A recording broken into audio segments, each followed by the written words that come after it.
So you're gonna fight on October 14th? I'm actually fighting February, I think, next year because I just broke my arm. Oh, what? Yeah, I just broke my arm, which is I was supposed to fight in July, but a month before the fight, I broke my arm and I had to go into a surgery and and I have to go into surgery and get a plate on. So yeah, So you broke your arm before the last one because you didn't fight on the last one, yeah, I and then broke you my broke arm. your arm again? No, I broke my arm. Yeah, Same arm? I dislocate my elbow because I didn't fight February. Hmm. And then I broke my arm. Literally, this was like a broken bone. I snapped my ulna into two pieces. And they had to put a plate on Hmm. to secure it back because the doctor was saying like, hey, I just sent like the medical the night before. And then on the day I had sparring, I was just talking with one championship about like accommodation and stuff, and then it was literally out of the blue because when I broke my arm, I just had a sparring. I kind of have the feeling like I don't think I should go. I had that feeling like I don't think I should spar, but it's like K1 sparring, haven't like had a proper K1 sparring, like a hard Hmm. sparring. And yeah, it was it was I was throwing a, like a hand back fist punch, and then Oh, okay. suddenly I heard a pop, and then I was like, "Oh my God, I hope it's a muscle. I hope it's a muscle."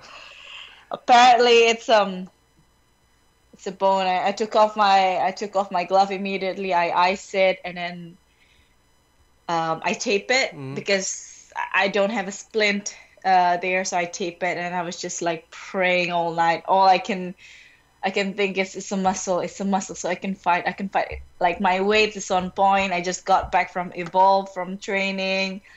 Um, I was on point, like on Hmm. every aspect. My jiu-jitsu, my wrestling, my striking, my boxing, because I was a Muay Thai fighter.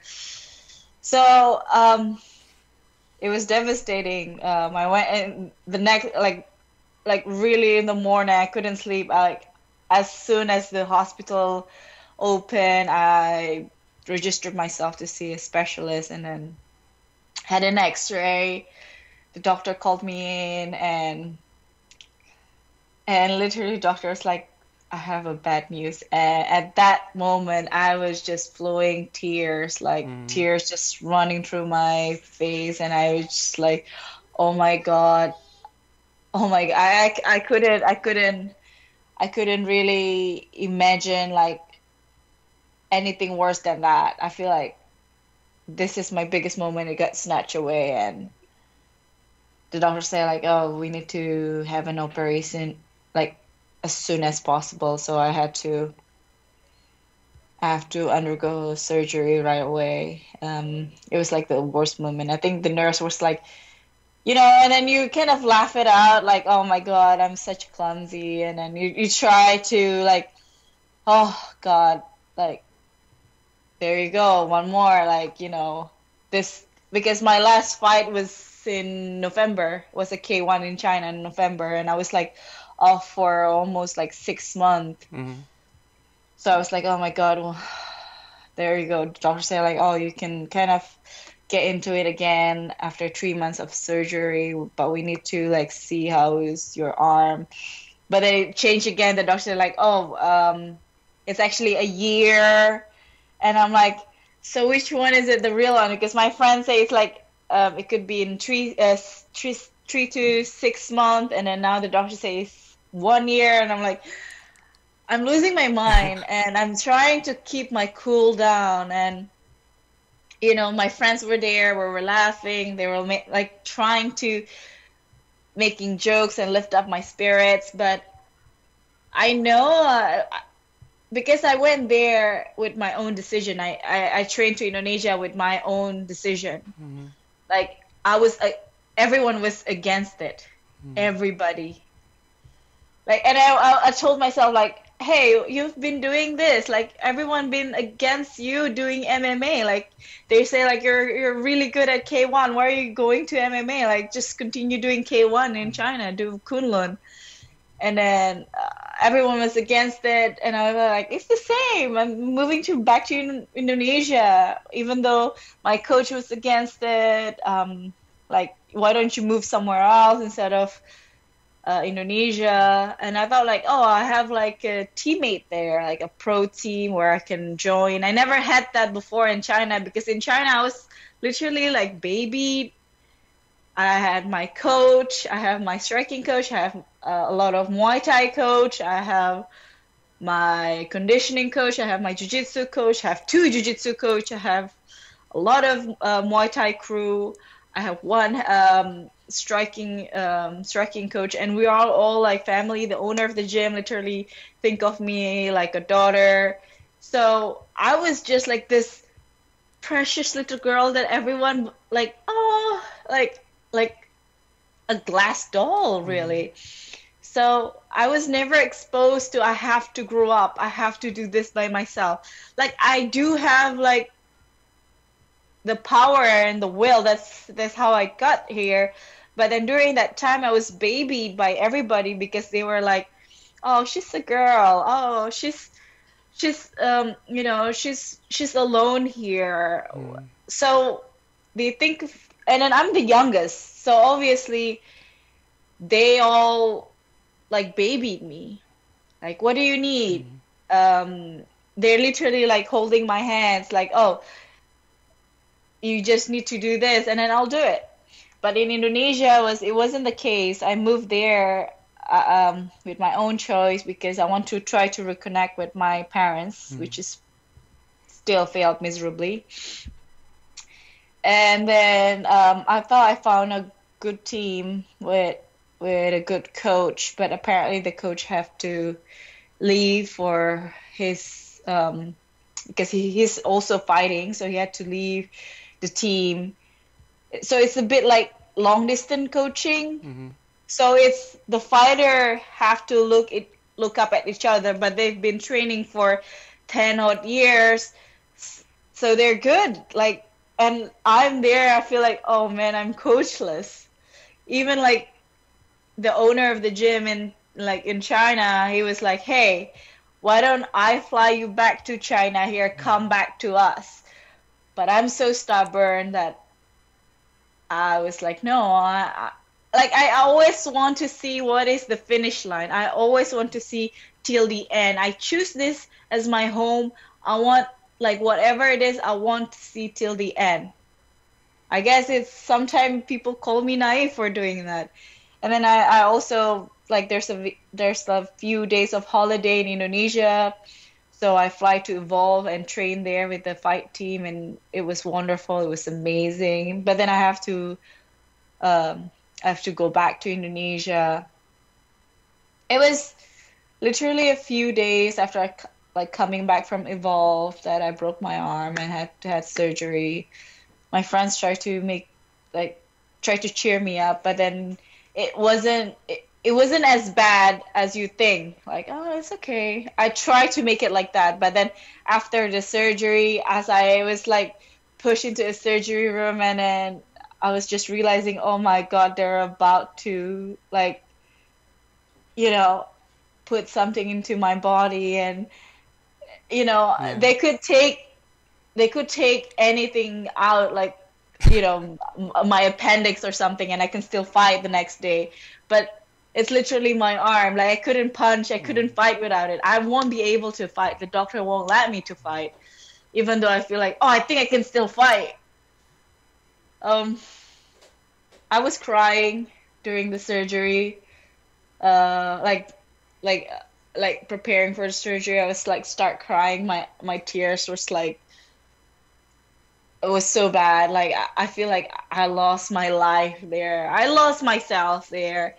Um, and then it was really bad when I woke up when after the surgery. It was like I realized that, you know, like I'm helpless. Like I feel like I'm so helpless that I'm lying here in the bed, and I was just being mean to everybody. Like I blame myself. I blame myself. It's my stupid, reckless um decision for coming here, and then I blame myself for not listening to my body, and because I was like so anxious and I just want to fight, and I just want to train so hard. I didn't listen to it, even though my body was like, I don't think you should train. Like I hear that clearly. Like I don't think I should train, but I'm gonna train, but I'm gonna spar. It was hard. I was distancing myself from everybody. I feel like the urge, like I just want to fly somewhere, and then I just start something new because it was too painful to be there because all of my friends are preparing for a fight, and I was there like looking at them, seeing them training. I was brokenhearted. I think it turns me into a bitter person there, and I thought like, they have their own fight. I couldn't be here and be bitter because it will just drag them down. So, even though they are really nice and then supportive of me and, making sure I was okay, and everybody was just so lovely.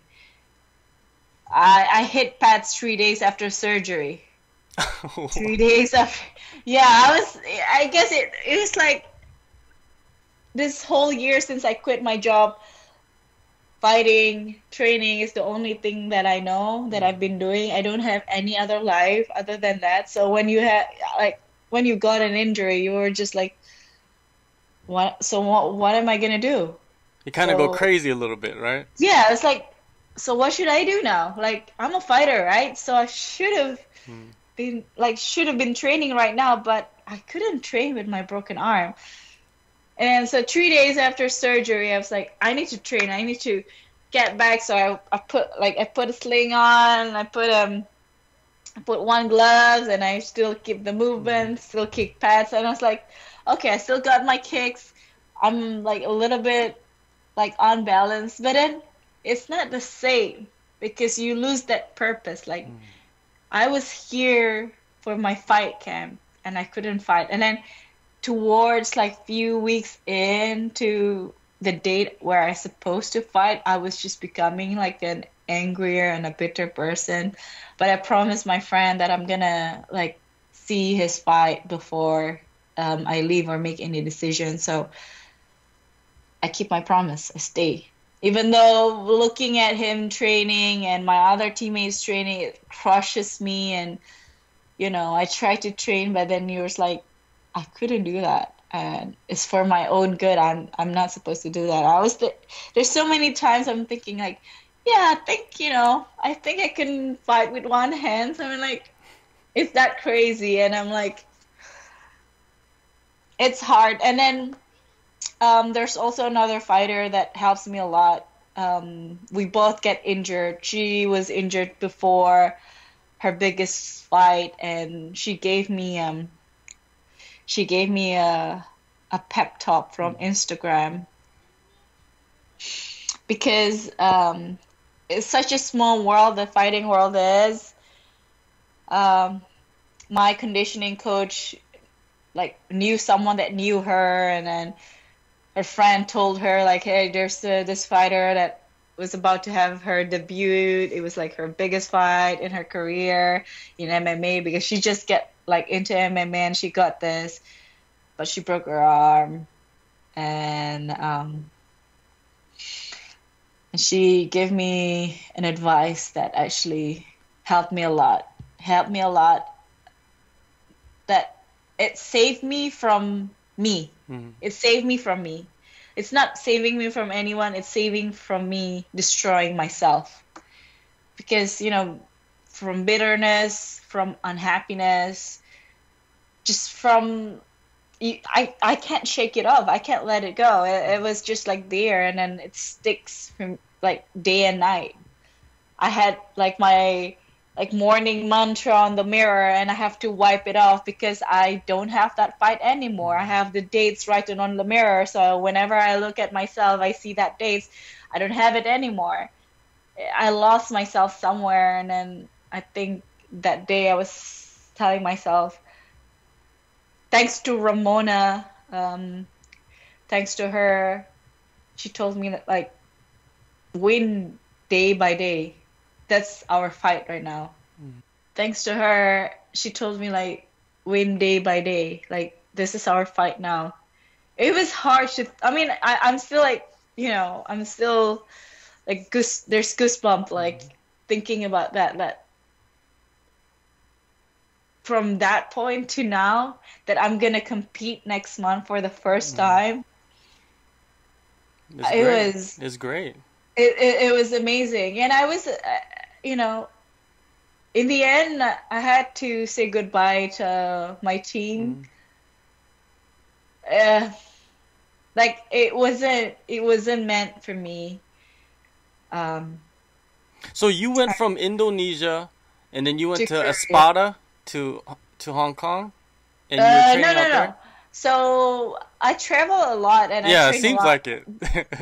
Yeah, so there's a period where from Beijing, I was in Beijing, and I moved. I trained at Espada for a few weeks. I love it there. I love Rodrigo Caporal. I love Italo. Like they are really nice. Oh my God, I love that place. But then I already made my decision to move to Indonesia, and before I met them, so I moved to Indonesia, and now I'm in Seoul.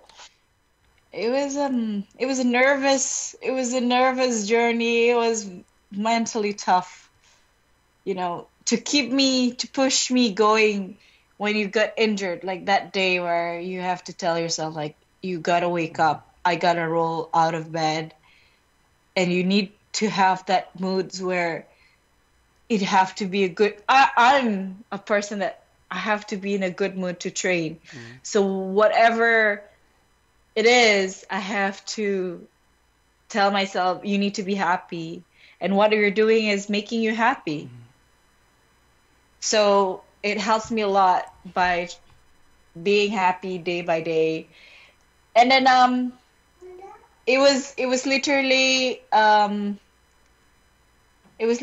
a great thing meeting Kris Kim in Korea. Did you meet him in Korea? Yeah, I met him in Korea. Yeah, I came to Korea knowing nobody. I just came here. Why did you decide to do that? Well, I've been in Thailand. Like I've been in Thailand, I didn't feel like it was home anymore because I lived there for 1.5 years, right? And I feel like I couldn't do striking, so Thailand is not the best place. There's too many fighters that I'm gonna get shuffled, especially with an injury. Where else? Go back to China. It's just gonna be the same thing. I couldn't like the jiu-jitsu there is for beginners, and I have an injury that I don't know if my training partner there will could handle it, and I don't want to hold down anybody progress. And I was thinking like, where can I go? Which place that I haven't been like saying hi to and visit? It's Korea. So I booked a plane, came here, and it was amazing. It was an amazing experience. It was scary. I was scared. Like I don't know. I just feel like I need to fly away. need to have somewhere new, somewhere with a whole new story and experience. And I want to try jiu-jitsu. And then I feel like at that time it's like, okay, where can I go? It's like Korea sounds nice, right? I don't know anybody here. Like I don't know. I book a plane ticket. I don't know like where am I gonna train, like who's I'm gonna train with, or if I have any coach at all. And it was hard. It was hard, and it was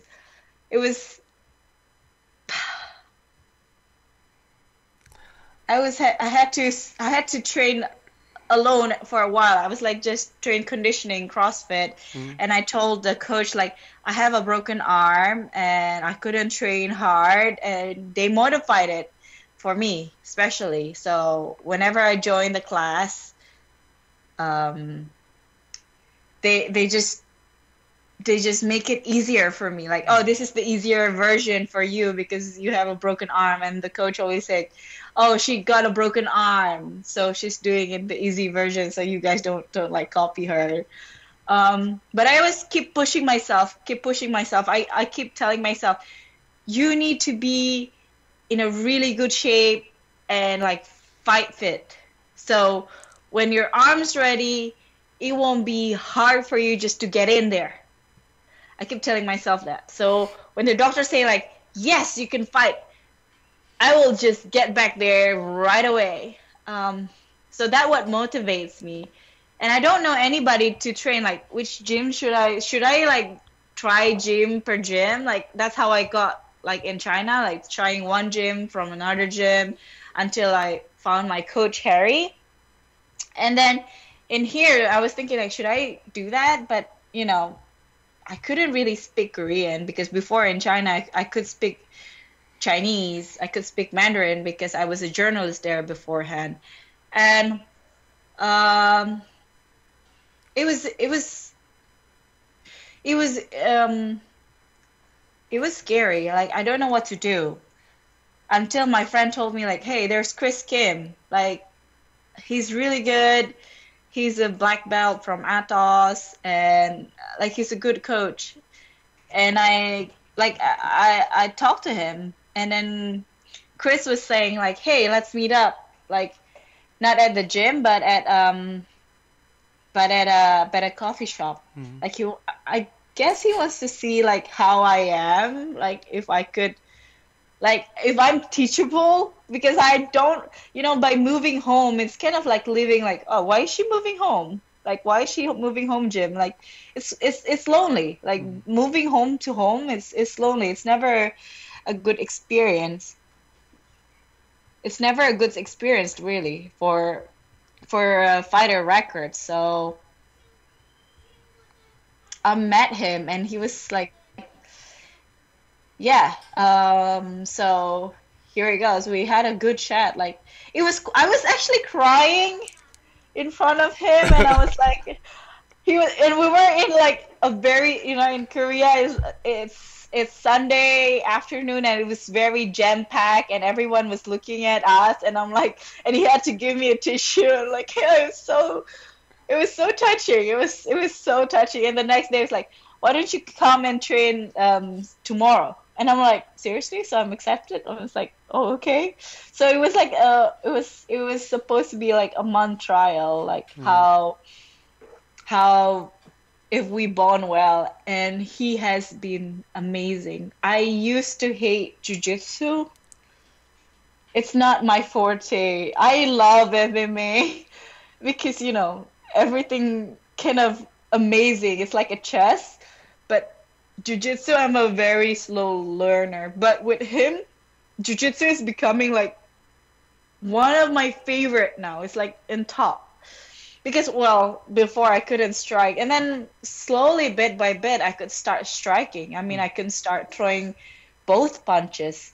And he was like giving me advice. But he was like, hey, taking it easy. Like, So it's been like, now coming to the competition, I had like a bit of pressure, and then I had a breakdown, and then He's been amazing. You know, sometimes coaches, they ride with you with emotion. Like when I'm high, my coach got high. When I'm low, my coach got low. But no, with him, he's like the stable thing that I know I can hold on to, that he's stable. Like I'm breaking down because I could come to the gym and then like start dancing and singing and just be happy, and he'll be like laughing, but he's not there, like he's not riding it with me. But then when I break down and I cry, I was just like last night I cried, and then he was like, it's okay, Gita, you know, this thing happened, that's why you got me. I'm like, oh. So it was really nice. It was a really nice experience, but it was crazy to think about it, moving here, not knowing anybody. I was just Googling like CrossFit gyms, like Muay Thai gym, MMA gym. I was like, should I go there? And then before I even got like, I was introduced by someone, by one of my friend, to the owner of Korean top team. Mm-hmm. But then I was expected to go there, but then I met Kris and I politely told the Korean top team that I found a gym that, you know, suit me better. And yeah, since then I'm into it. It's just like breaking into my teammates. It takes a bit of more time and effort, I think, because of the language barrier. Definitely. I think Ramona actually did that before you did it. Right? Yeah, she came. She told me, like, she came to Korea. Because when we were chatting, you know, Ramona became... I never met her. I never met Ramona. So when I trained at Espada, she was in Thailand, training at Phuket Top Team. So I never met her. It was such a, like, I know her by name, but I never met her. I know which organization she is fighting for. And I was following her on Instagram. So literally the injuries that actually introduced us together. And we're still friends right now. Like, we're still like actually supporting each other. Like, girl, you look so strong. Go, girl. Like, we're just like sending replying at each other's story, Instagram story. And she was like, when I told her, like, oh my God, Ramona, I'm in Korea right now. Because, you know, it's also, you know, Korea is also, I think why I choose Korea is because it's also like the MMA scene was growing. And I feel like for me, when I was in China, it gave me slightly an advantage as being a foreigner, as being an expat, than if I'm in Indonesia training, being an Indonesian training MMA, because there's a lot of athletes that got kind of sided. It's overlooked because it's still taboo. They're not opening up to that yet as a female fighter. So I have to be overseas to get a proper training. So when I told Ramona, I choose Korea and I'm here, and she's like, oh my God. She gave me a few gym that I should try. I'm like, okay, but they don't speak English, so it's gonna be a bit harder to learn, but you'll learn. Just take a bit of time. Like, yeah, it's fine. I think I kind of like, you know, martial arts. It's not about language. It's, you know, in Thailand, I don't speak Thai, but I can still learn Muay Thai. It's about like how you copied. So it's literally.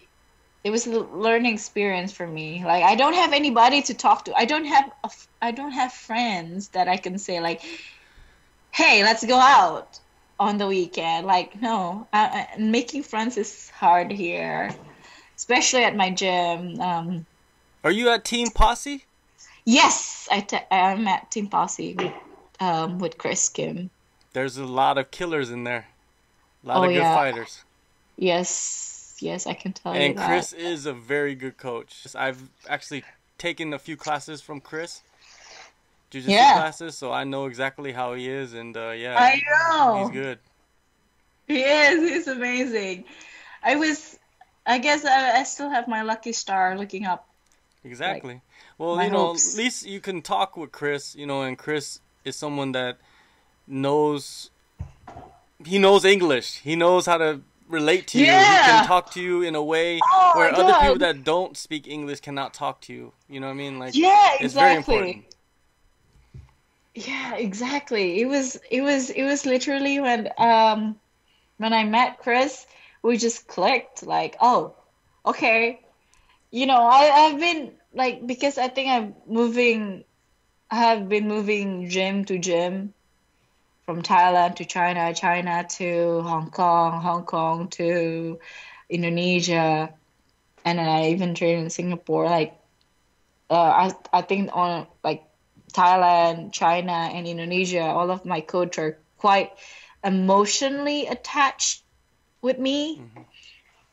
Hmm. In China, we were like brother and sister. So when I'm low, my coach got kind of like low too, even though he's trying to like lift me up. When I'm high, my coach got really high too at the same time. So it was it was um it was hard. Hmm. So in Indonesia, because it's between fighters, and the fighter that was supposed to be looking at my program, he's also doing his fight camp. So two fighters doing a fight camp together, and we supposed to assist each other, which is I don't know how to help people doing fight camp. I'll be like, I'm the one that needing help. So it was like I'm on up and low, up and low, and up and low, and I was feel a bit lost and coachless. But it was amazing. They tried to provide me with anything that I needed, and yeah. So a huge thanks for them, for accepting me. But I guess there's time that I say like thank you, but I have to move on. And when the times comes, it's always the goodbye, it's always the hardest. But again, it's a small world. Hmm. So eventually I will meet them along my journey again and never burn bridges. Definitely. I saw that you were on an episode of Asian Boss. Oh my God. Yeah, Chris told me about that.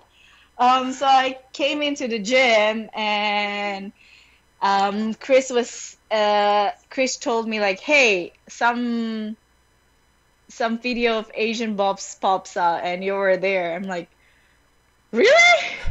Yeah. I was like, oh. Oh no, I don't even know. Like at that time, I saw these two journalists like, hey, can we interview? I was like, yeah, sure, why not?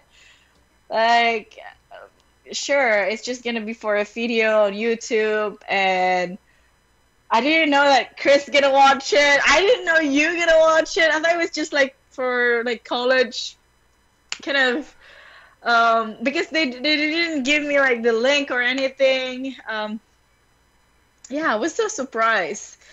In the end, though, I think the cameraman was trying to ask me if I want to make a documentary about a fighter, and I was like, it's my upcoming fight, so I don't want any more like pressure that I already Hmm. got.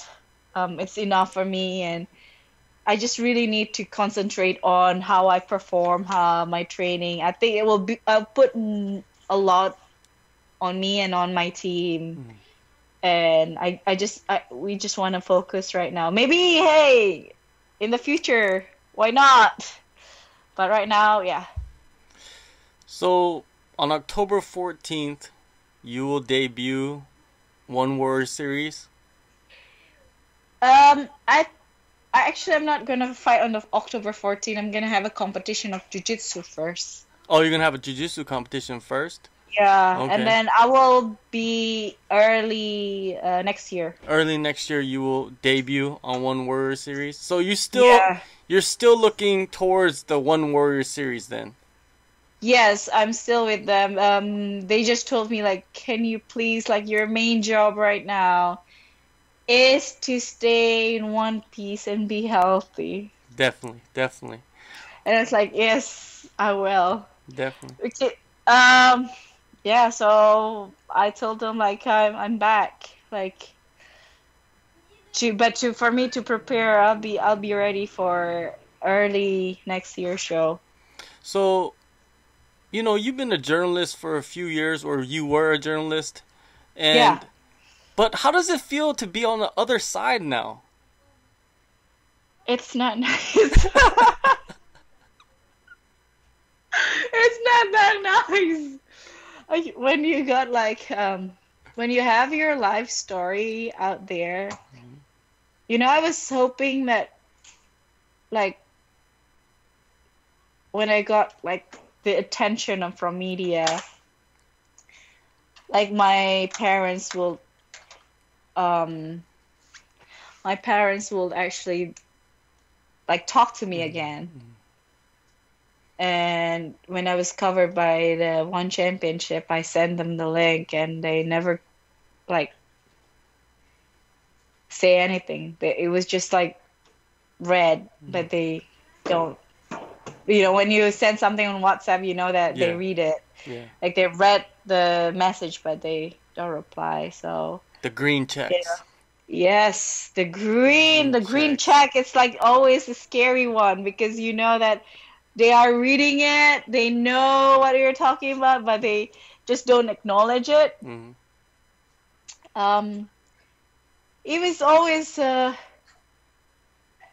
it was always my hope that one day they'll just like recognize me that I'm working hard. I think that's also what keeps me going and Yeah. motivate myself. Like if I don't try hard enough now, um, I will never be on top, and the only way for them to see me if I'm on top, so they can look up and say, "That's my daughter."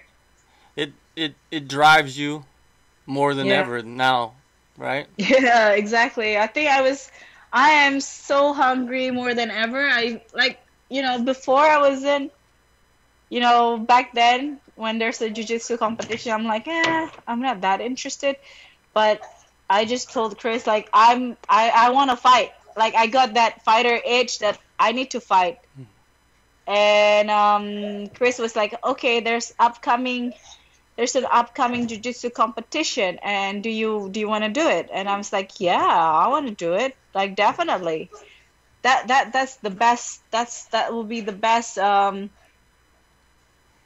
will be, I think, the best opening for my season. Like doing jiu-jitsu competitions, showing that I transform myself from a striker to a grappler. That I can strike, but I can grapple too. Because before I was just mostly like jiu-jitsu 101. Hmm. As long as I survive on the ground and take it back, stand up. Now I can go stand up, I can go down on the ground, so whichever. Well, one of the most dangerous type of fighters are a striker that has submissions off their back. So, you Yeah, know, I am so looking forward. I'm definitely looking forward for whatever future holds for me, I guess. Mhm. It's been a nervous experience. You know, honestly, like I think there's part of me that feeling lonely here, Mhm. and it's not easy. Being lonely is definitely never an easy thing. Um, and wanting to communicate with my teammate like how I used to in Indonesia or in China, where in China I don't have a teammate, but all my coaches speak English, Mhm. so I never was lonely. And I have friends like when I was a journalist before, so I was never lonely. And here, it was just literally me. So actually, it's it's more scary. I guess yesterday I would break down because I felt like I give everything here, Mm. and this is it. Like this is my last. I feel like I felt like this is my last chance, and I have to succeed. And I am so hungry for whatever coming towards me. Well, mentally, if you believe is your last chance, it will drive you. But to be honest with you, it is not your last chance because you're still so Yes, young. I know. There's a lot of people say. Even Chris kept exactly that's what Chris telling me. Like you are only 25, Gita, and I'm like, I know, Chris, but it feels like that pressure Mm. behind your back and that hunger that you just need it. I just I just need it. Mm. I just it will be so like get when I get my hands inside the glove and stepping into the cage again, that will be my relief. That will be like I guess a redemption because that's what I've been working on and what I've been working for all this time. Mm. And being not be able to fight because of injuries or not training properly, it's literally a heartbreak. So yeah, so I'm definitely looking forward. So people from One keep telling me like, just please, Gita, your main job is keeping healthy. You gotta prepare, but don't break yourself. Keep and stay in one piece this time. I'm like, yeah, I will. So All I'm right, looking. Gita. Thank you for your time, and you still have a long time until you make your debut for I One Warrior know. Series. So, you know, like they said, keep it one piece, train hard, and we'll definitely, look forward to seeing you in the cage. Or actually the Thank ring. you. Yes, it is the ring. It is, and I'm like, yes. All right. Thank you so much.